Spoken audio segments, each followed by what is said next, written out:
หักแท้น่ะแพ้ระยะทางแต่คนข้างๆนี่ไม่แพ้ใจเจ้า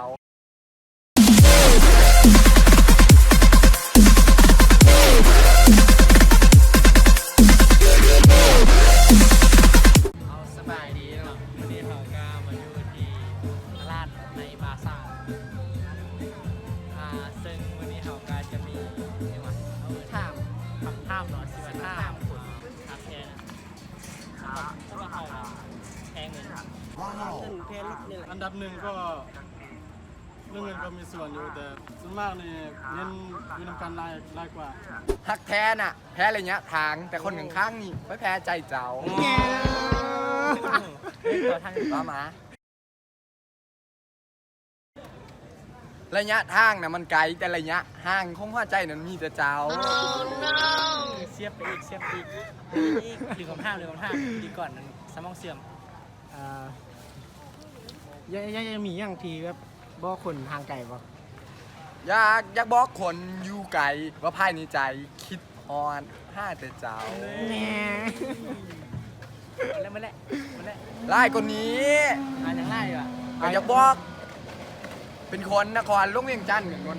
โมแมน ลงมาบางนี่ เป็นคนหลวงพระบางเนาะเป็นคนหลวงพระบางน่ะไพ่กระเบาว่าเบาบางห่างน้อยแต่หัวใจดวงน้อยๆเขาก็ค่อยแต่เจ้าทั้งว่าค่อยนี่จะได้แค่เบาตัวเจ้าคือนางฟ้า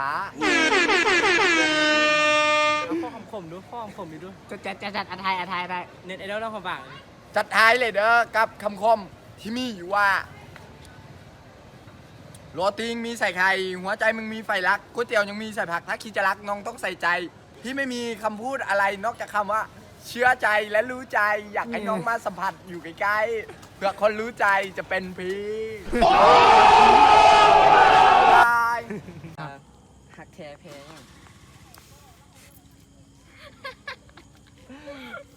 หักแท้แพ้คนเป็นสิแม่นสดเป็นย่างจง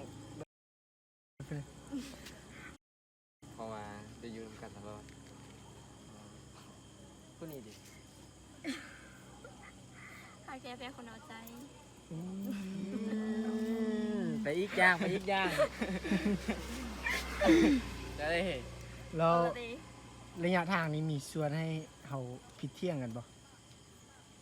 ระยะทางที่ว่าห่างไกลนะมีส่วนบ่เวลาอยู่ไกลกัน ก็มีเด้บ่มี มีย่าง ถ้าเข้าใจกันก็บ่เป็นนั่นกันหรอก แม่นนะ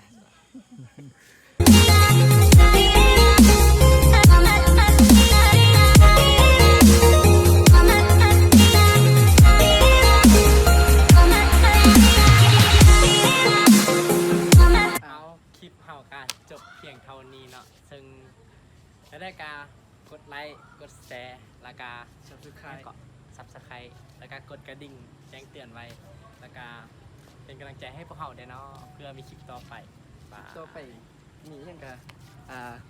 ถ้าติดตามได้เนาะ